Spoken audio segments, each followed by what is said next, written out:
Selamat pagi sahabat sekalian. Senang sekali jumpa hari ini. Hari ini kita akan bahas suatu buku yang membahas tentang kecerdasan buatan atau artificial intelligence. Kenapa ini penting? Karena kita sudah mengamati di dalam kehidupan kita sehari-hari, itu ada banyak sekali hal yang kemudian berubah di dalam bidang teknologi. Khususnya beberapa pekerjaan itu sudah mulai diambil alih oleh mesin, oleh komputer atau oleh robot gitu. Nah, ini yang akan kita bahas di dalam buku ini karena ini menjelaskan bagaimana kemudian profesi-profesi di masa mendatang dan kemudian bagaimana peran manusia di mana pada saat itu dunia kerjanya sebagian besar sudah diambil alih oleh mesin. Nah, mari kita perhatikan contoh-contoh yang sederhana. Beberapa puluh tahun yang lalu, barangkali kalau kita bicarakan soal dunia perbankan, kalau kita mau menabung di bank atau mau mengambil uang di bank, kita harus menghubungi teller yang ada di dalam perbankan tersebut. Jadi kita berhubungan langsung, kita membawa fisik buku tabungan, dan kita lalu menyetor atau mengambil uang. Tidak ada mesin saat itu. Namun demikian sekarang setelah adanya ATM, maka itu jadi jauh lebih mudah. Mesin bisa menggantikan tugas manusia untuk urusan menyetor, mengambil, dan kemudian melakukan transfer bagi kepentingan nasabah-nasabahnya. Jadi lebih memudahkan. Kemudian demikian juga di dalam urusan perjalanan kita. Kalau kita menggunakan tol, dahulu kala beberapa saat pada saat tol itu baru dibuka di Indonesia, maka kita memerlukan ketemu dengan petugas tol untuk melakukan pembayaran secara manual, menerima kembalian, menerima karcis. Seringkali ada hal-hal yang kemudian juga luput, misalnya terjadi salah hitung dan sebagainya. Nah, ini yang kemudian hari ini pintu tol rata-rata sudah menggunakan mesin. Jadi pekerjaan manusia sudah digantikan oleh mesin lagi. Nah, itu bidang-bidang pekerjaan yang saat ini mulai tergantikan oleh mesin. Beberapa pendaftaran, apakah itu sekolah, apakah itu imigrasi, apakah itu untuk mendaftarkan universitas dan sebagainya, sekarang harus melalui mesin atau melalui website, melalui komputer.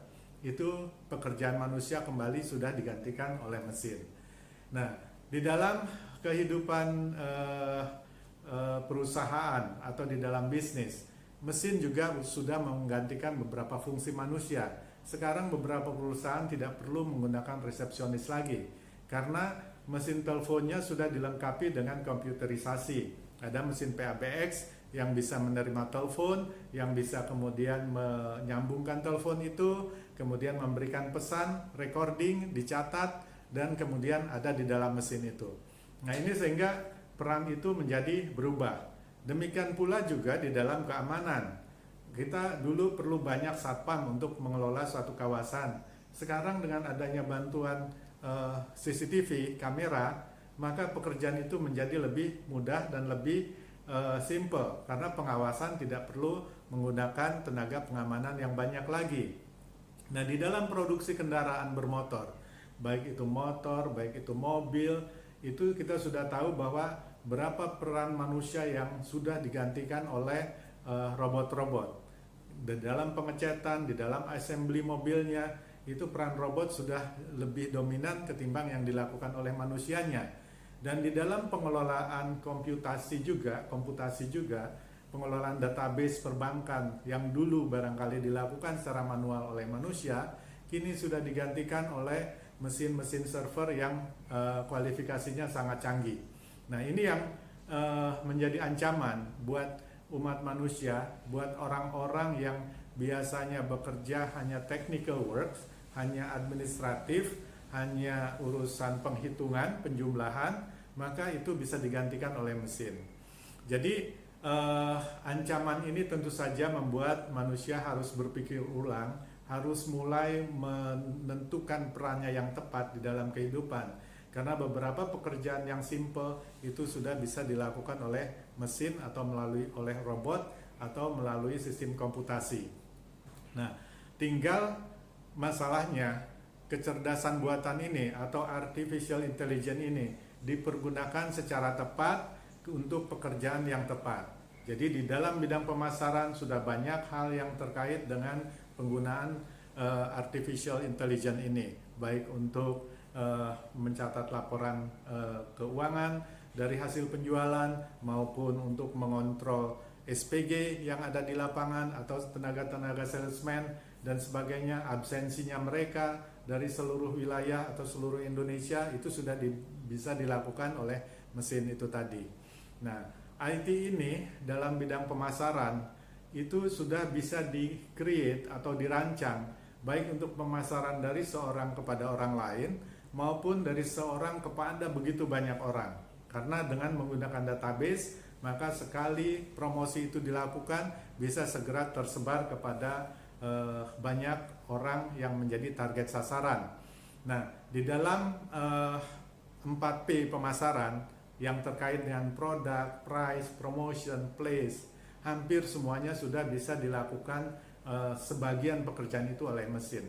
Di dalam produksi, tentu saja sekarang proses produksi menjadi lebih simpel karena beberapa mesin sudah dirancang untuk memproduksi barang-barang yang sifatnya lebih massal dan biasanya dengan kualitas lebih standar dan lebih baik.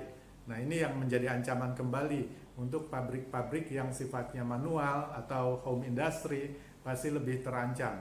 Minggu lalu saya baru saja ke Garut dan kita menyaksikan begitu banyak home industry yang kemudian sekarang agak terseok-seok karena kemudian produk-produknya tergantikan atau tersaingi oleh barang-barang branded yang diproduksi oleh pabrik-pabrik, baik impor dari luar negeri maupun produksi pabrik yang dari dalam negeri sendiri. Jadi home industry yang biasanya dilakukan secara manual oleh orang-orang menjadi tergantikan oleh mesin-mesin yang bekerja lebih baik dengan volume pekerjaan yang bisa lebih banyak.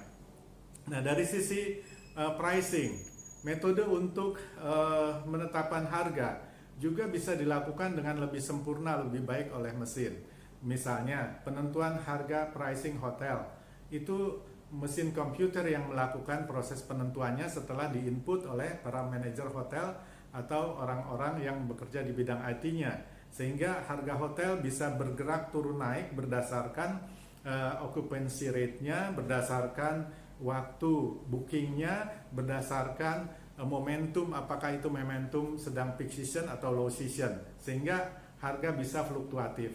Demikian juga di dalam bidang transportasi, tiket pesawat, tiket kereta api atau tiket kendaraan itu bisa berfluktuasi turun naik sesuai dengan supply dan demand. Nah, kemudian di bidang promosi sekarang jarang sekali menggunakan media-media konvensional. Rata-rata mereka sudah menggunakan media promotion melalui sosial media, melalui berbagai bidang promosi yang sifatnya digital, sehingga itu jadi memudahkan untuk mencapai target sasaran yang lebih tepat. Nah, kemudian masalah distribusi atau tempat. Sekarang orang tidak perlu lagi membuat toko-toko yang demikian besar, demikian banyak, sehingga banyak sekali sekarang department store yang tutup atau mengurangi size-nya, ukuran space-nya dan sebagainya, melakukan efisiensi. Kenapa? Karena orang bisa membeli, kemudian dikirimkan langsung dari distributornya atau dari gudangnya dan langsung ke rumahnya. Sehingga yang paling diperlukan adalah perusahaan-perusahaan transporter untuk mengirimkan barang-barang itu hingga ke alamat pembeli. Nah, demikian para sahabat. Jadi ini sangat penting untuk kita pikirkan bahwa manusia itu pada hakikatnya yang diperlukan kemudian untuk masa depan adalah pengembangan akal dan pikirannya. Jadi kalau pekerjaan-pekerjaan yang sifatnya fisik, sifatnya teknis, sifatnya yang manual itu dapat banyak sekali digantikan oleh mesin. Jadi pepatah bilang sebuah palu bukanlah tukang kayu. Nah, sehingga jadilah kita sebagai tukang kayunya yang bisa meng-create, yang bisa memikirkan, yang bisa memodifikasi. Sedangkan pekerjaan-pekerjaan teknisnya itu tinggal dikerjakan oleh mesin-mesin atau oleh komputer, gitu ya. Nah, kemudian keunggulan mesin dibandingkan dengan manusia tentu saja banyak keunggulan manusia, karena mesin biar bagaimanapun harus ada operatornya, harus ada yang menginputnya, maka disitulah peran manusia, sehingga kita bekerja dengan mesin, kita bekerja dengan mengendalikan mesin. Oleh karenanya tentu tingkat pengetahuan kita terhadap mesin tersebut, tentang cara mengoperasikan komputernya, mengoperasikan mesinnya, itu harus semakin dikuasai. Nah, kemudian kapasitas intelektual manusia untuk masa depan tentu tak terukur. Namun demikian tentu dari awal, dari sejak dini harus dibiasakan agar anak-anak kita, agar generasi muda untuk terus-menerus mengasah akal pikirannya melalui belajar mandiri, itu agar supaya mereka terbiasa untuk menggunakan akal pikiran ketimbang dengan pekerjaan-pekerjaan teknis atau manual. Demikian para sahabat, semoga pencerahan ini memberikan manfaat dan memberikan inspirasi pada para sahabat sekalian. Jangan lupa untuk like, comment, share, dan subscribe. Sampai jumpa.